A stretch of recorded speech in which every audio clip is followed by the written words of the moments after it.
following sessions, we're going to talk about running the MTF test in the CTE and in general.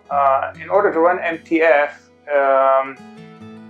one basic variable we need is called IFOV.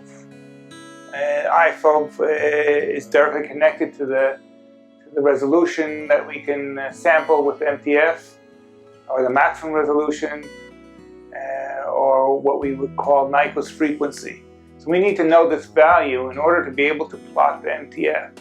So in the CTE we have a test called MTF calibration, and by means of projecting either a 4-bar or a square target, we can calculate this value, or if the customer or the operator knows this value and wants to use his own value, he can enter that in what we call the global variables list for the part number and modify it per his needs.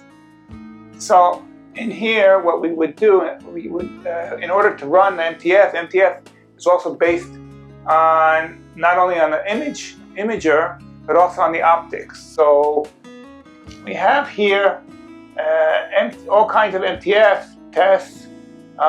Basically, they're copies of the same test, but just configured differently. We're going to run the MTF test, first of all, MTF calibration, and then MTF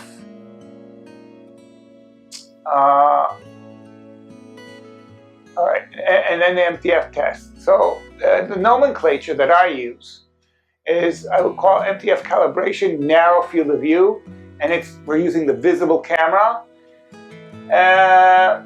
You can of course rename these as you wish, but when I send out a system, I try and keep a generic nomenclature. You can then change it as you wish. And since we have a source here in this column and an integrating sphere, I ended up with an IS as a suffix to the name of the test. So this is the MTF calibration. This will run and calculate the IFOV. And then after we complete the IFOV, the output of this test will be the IFOV values, both in the vertical and the horizontal direction. And then we'll be able to run the MTF either vertically or horizontally, depending if we have a vertical or horizontal step target. We usually run the MTF on a step target.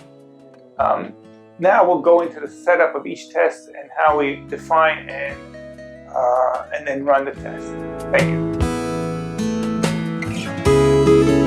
Okay, we're going to run an MTF on our thermal imager. So before we run an MTF, we need to run the MTF calibration, or what we call the IFOV of the system.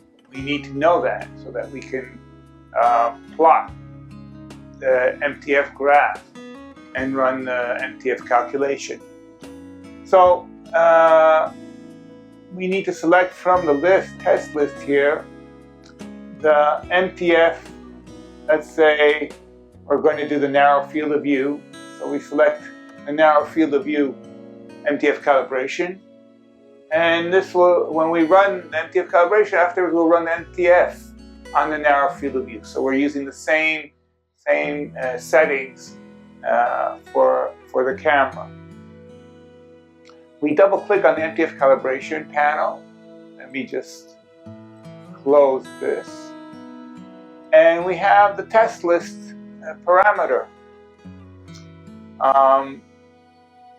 Okay, let's review them. The first item here is the manual automatic. We usually run on automatic, meaning the test itself will attempt through signal processing to make the measurement and calculate the IFOV. In noisy, very noisy systems, the operator can select the manual mode. So usually we leave it in automatic mode.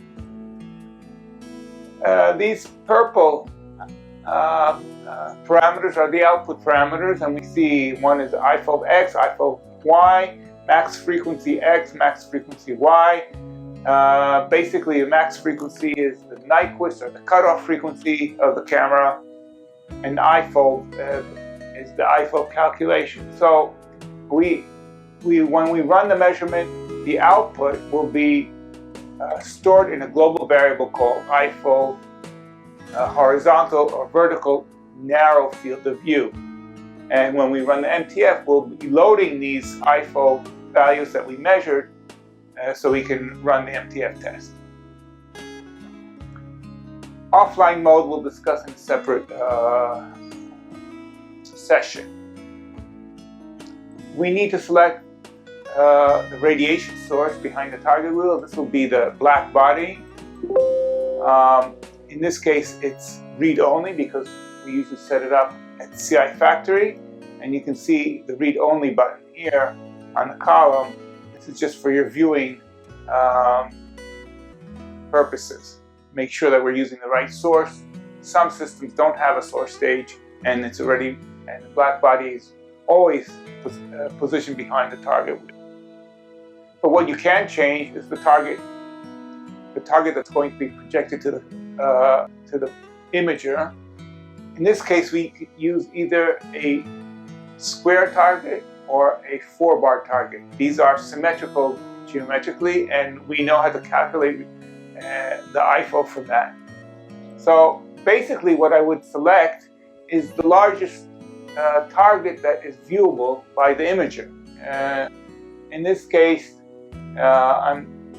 we select the square target, but you're more than welcome from the drop down to try other 4-bar targets, and maybe you'll have a bigger one in your field of view that you can see.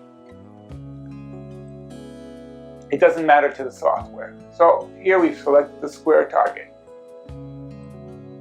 Next, we need to select the temperature. The temperature should be a good value, a high enough value so that your contrast is good. Could be close to saturation. Essentially, you need a good contrast. Here we have it set to 3 degrees. Then you have a set of strings that you can modify as user operator strings.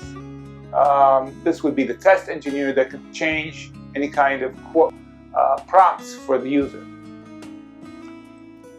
Here we have the image device settings, or what kind of input, image video input we're going to use.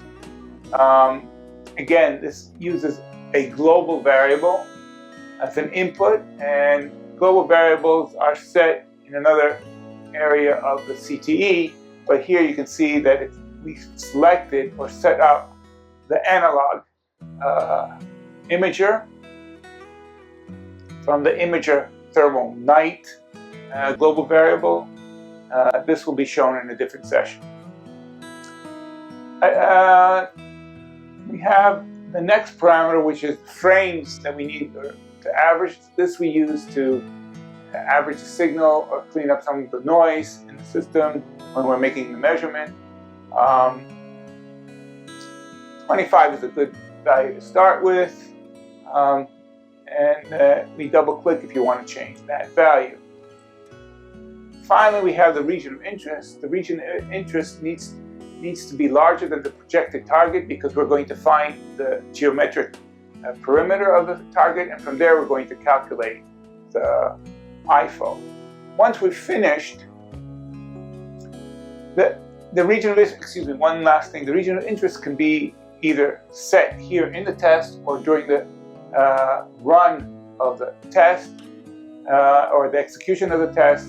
So I probably won't enter the value here. I'm just going to keep it the default values, whatever it is, which is the last value that was set during the run. Once you're finished, click on the Save button and close the test. Thank you. Okay, once we've set up the calibration setup variables, we need to run or execute the program. So we highlight the test that we want to run, in this case MTF calibration narrow field of view, IR, and click on the Start button. So the system is setting up its parameters, the hardware, it's setting up the temperature, it's setting up the target and the source that's going to be behind the target. In this case, we selected the square target, waiting for the radiation source to reach its set point. And we can see it here also from the device center. Temperature, target, and the source that we've selected.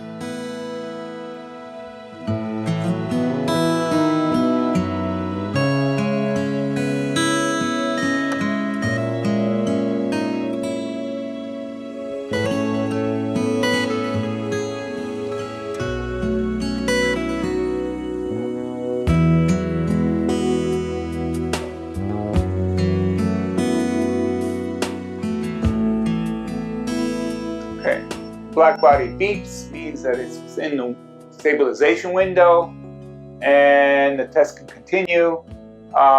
We need to select the region of interest, which is slightly larger than the projected target, as the prompt says.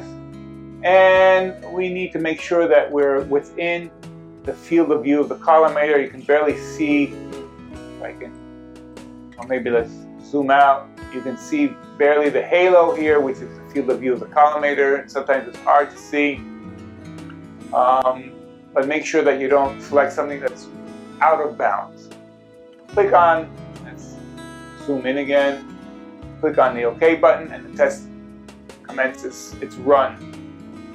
So first of all, it's capturing frame data. Then it's going to start analyzing that data, and it's going to compute the outline size of the target.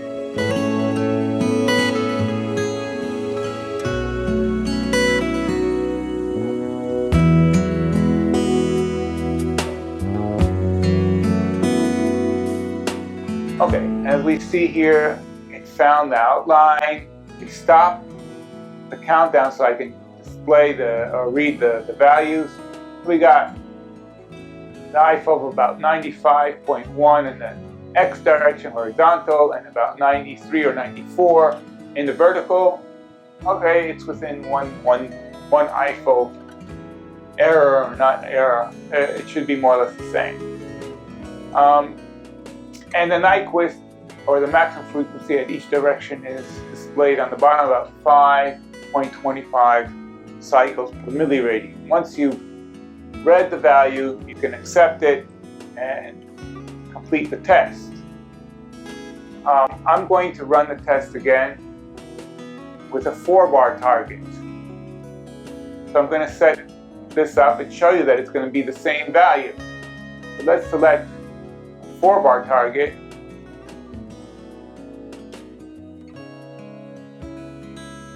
Let's select the largest target in this case. Click the OK, save, oops, and run the test again. In this case, we've selected a 4-bar target, and we should get very similar or almost the same test values. So here the target is a little bit larger, which is better in essence. Click on the OK button, test runs.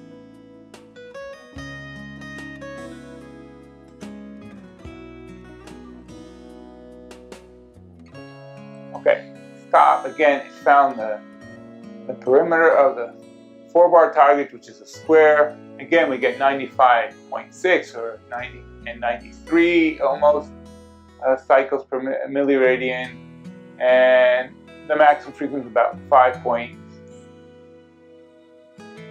to 5.4 cycles per milliradian. Click on the accept button and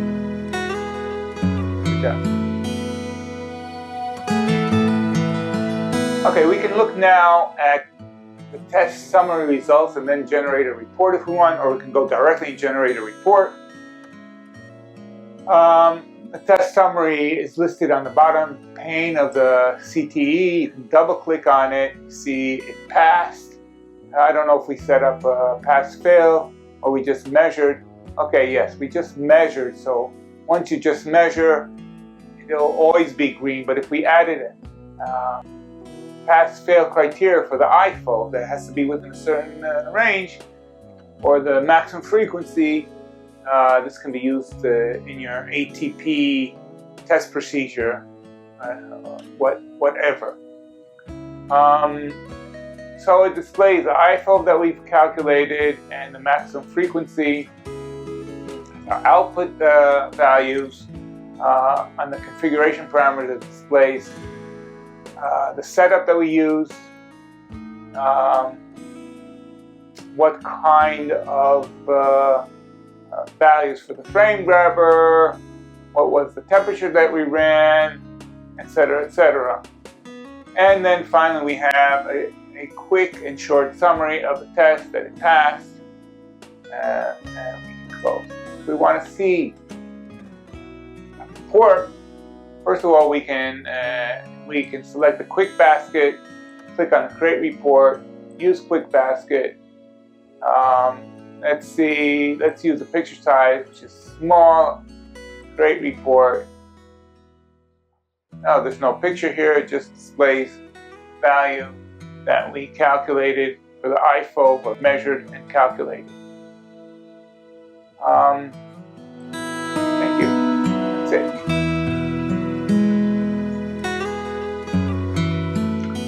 Okay, now after we've run the MTF calibration, we're going to run the MTF test for the same field of view of the image or camera. We did the narrow field of view, so we're going to select the narrow field of view MTF IR because we're running it on the thermal imager. We double click on the test setup. We just minimize this. Okay, so here we have a few options that we can run the MTF. The MTF can be run either vertically with a step target vertical or with a step target horizontal, so you can get either MTF in which direction that you selected or you're interested in. And here we usually can determine the orientation. This is required by the software, so it knows how to capture the data. Generally, the MTF is vertical. We mean that the target is vertical, so actually the MTF sums up lines. The output of the MTF, which you call, the input of the MTF is what we call MTF calib or the IFO. And these are two variables that are global variables from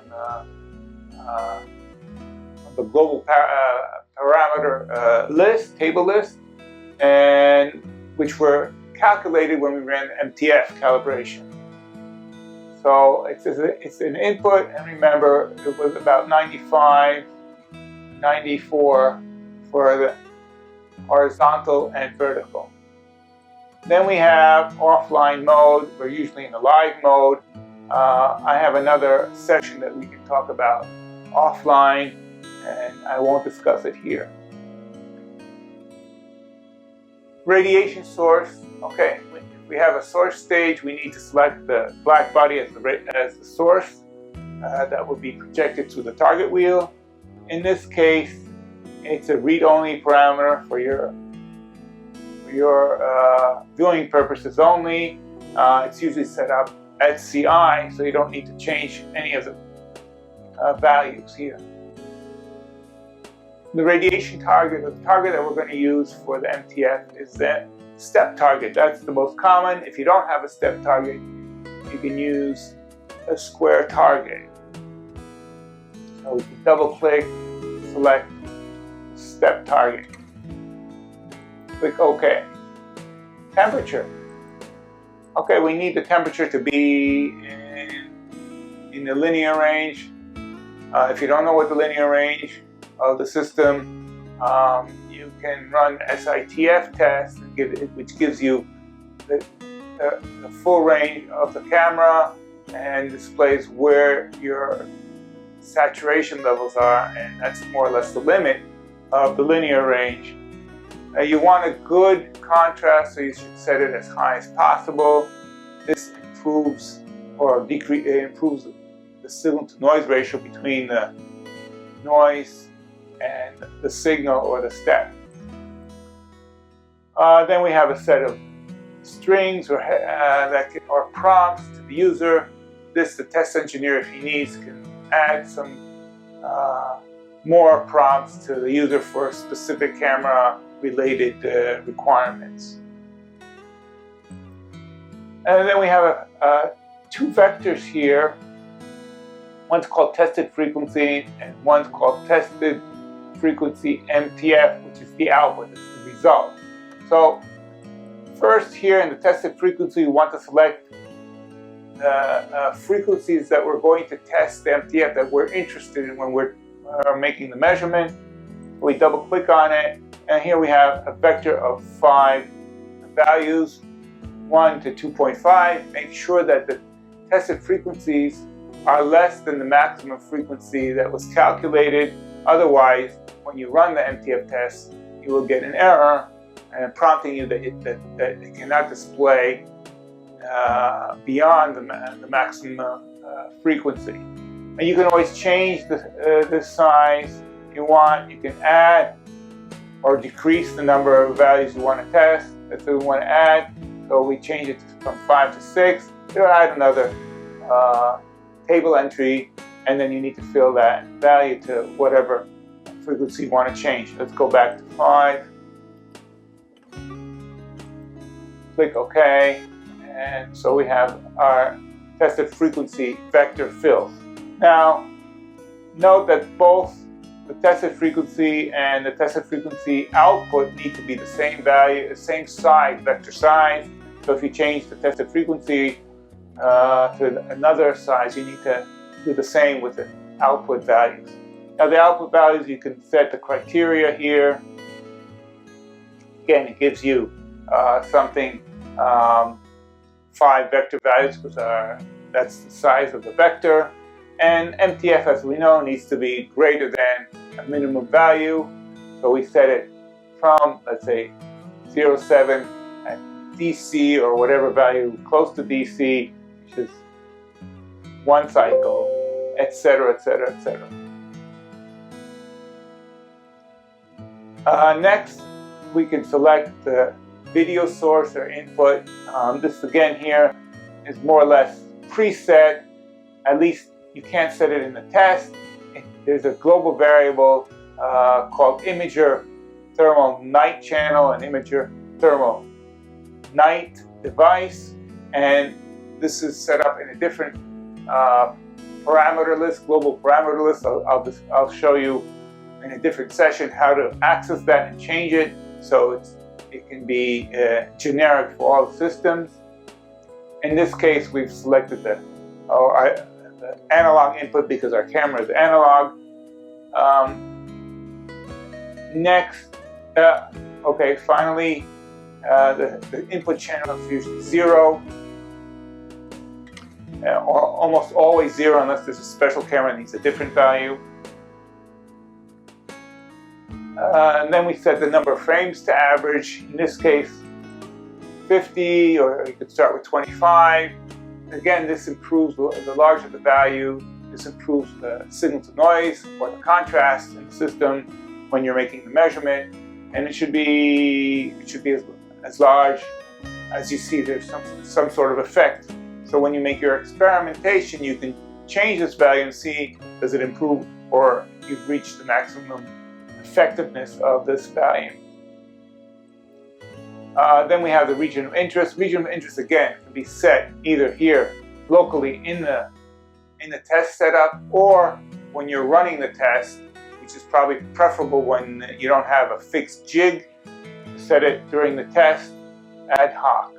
And of course there's another variable called the vision color. If you don't have a good contrast, viewing contrast, you can change the color of the ROI, and we have a range from red to magenta. In this case, it's blue.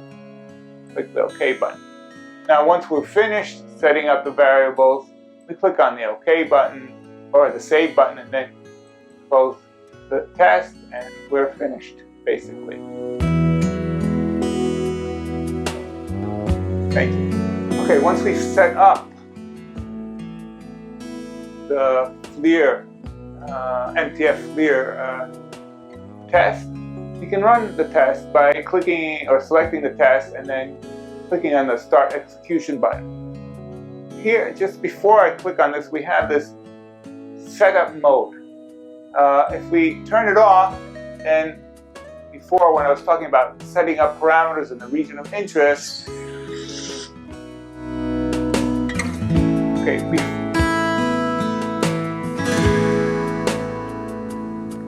here we have the setup mode button. As long as it's highlighted, that means that during the test run, the region of interest will be selected during the test run. If we turn it off, then it'll use the last value that we had set up internally in the test setup, or the stored value that it remembered, and it will bypass this option.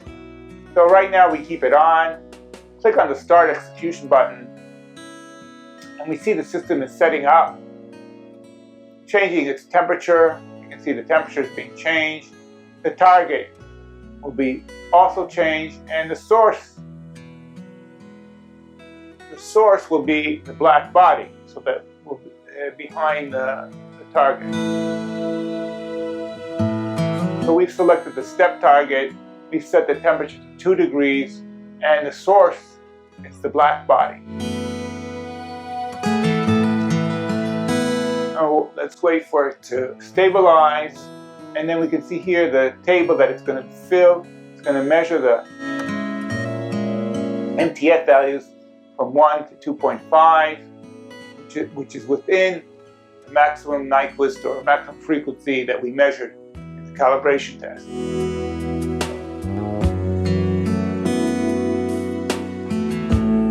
And as we said before, since we're running vertical, that means that the target is vertical, but basically it's going to some lines of MTF, or edge ESF, what we call the edge spread function. So let's make region of interest. Make sure that the region of interest is within the boundaries of the field of view of the collimator. You can increase the size just so for your viewing ease, and click the OK button. So now it's capturing the images that we selected or set in the test setup, and it's going to analyze. Okay, so we got this MTF, not the greatest MTF. This camera is not the best camera, but it shows the MTF.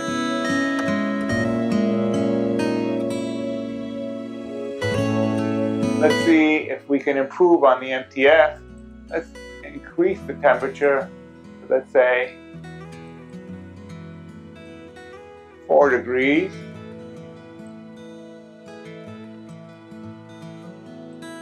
Let's run maybe a nuke.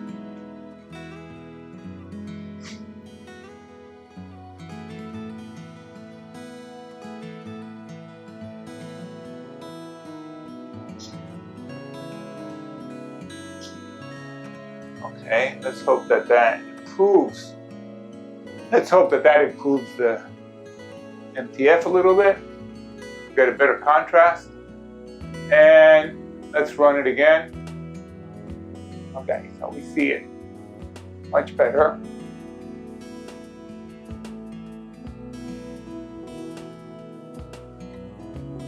It still won't give us, it'll give us still the general MTF. The MTF itself is not going to improve dramatically, but maybe the graph will be a little bit quieter.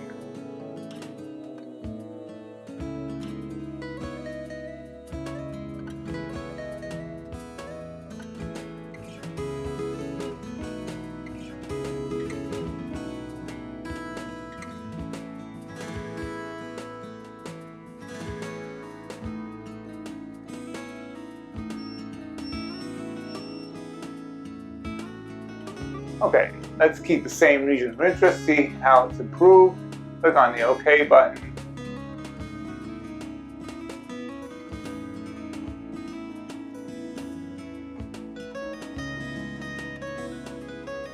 Okay, so we see that there's a general improvement in MTF. This is the characteristics of the camera. It has a short cutoff because there's probably some sort of, it has a lower cutoff than the expected maximum frequency because there may be some internal gain effects or internal electronics that we have no control over it, so it cuts off at a very low frequency. But this is your MTF and then beyond.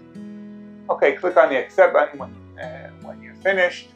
Of course, we failed because we didn't set up the criteria as expected, but that's okay too.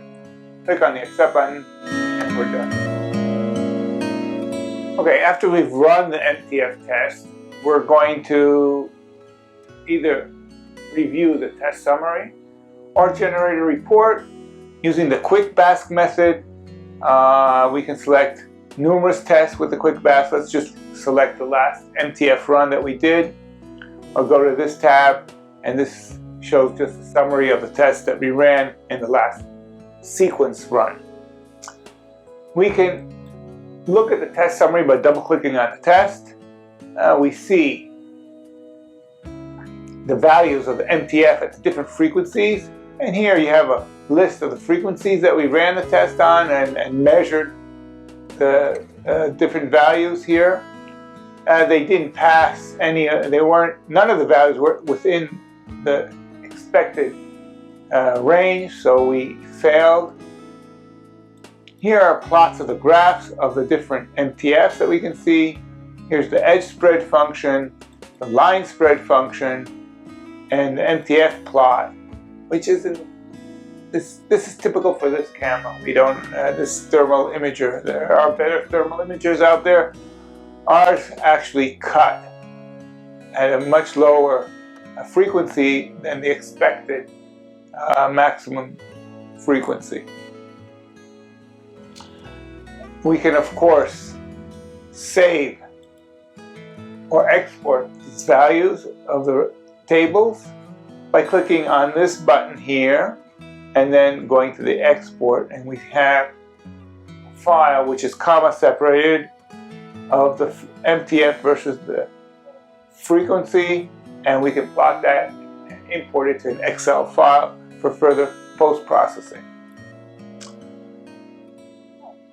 We can look at the configuration of the test. What were the parameters? Again, these parameters are stored in the database for future reference. And then, of course, we get a summary of the pass-fail where we can add our own remarks, under what conditions we ran this if necessary, or we can tag it to some other event. Finally, we can create a report. Click on the Create Report, select the quick basket. Let's use a medium-sized graph, Create Report, and we see on our screen test results, which of course failed. We see a summary of the operator, which part number or which imager we used, what was its serial number, and which test we ran. We see the edge spread function, the line spread function, and finally the MTF in the report. Of course, these reports can be printed on a printer if you have one connected to the computer, or converted to a PDF file for further future use. And then we just close and we're finished. Thank you.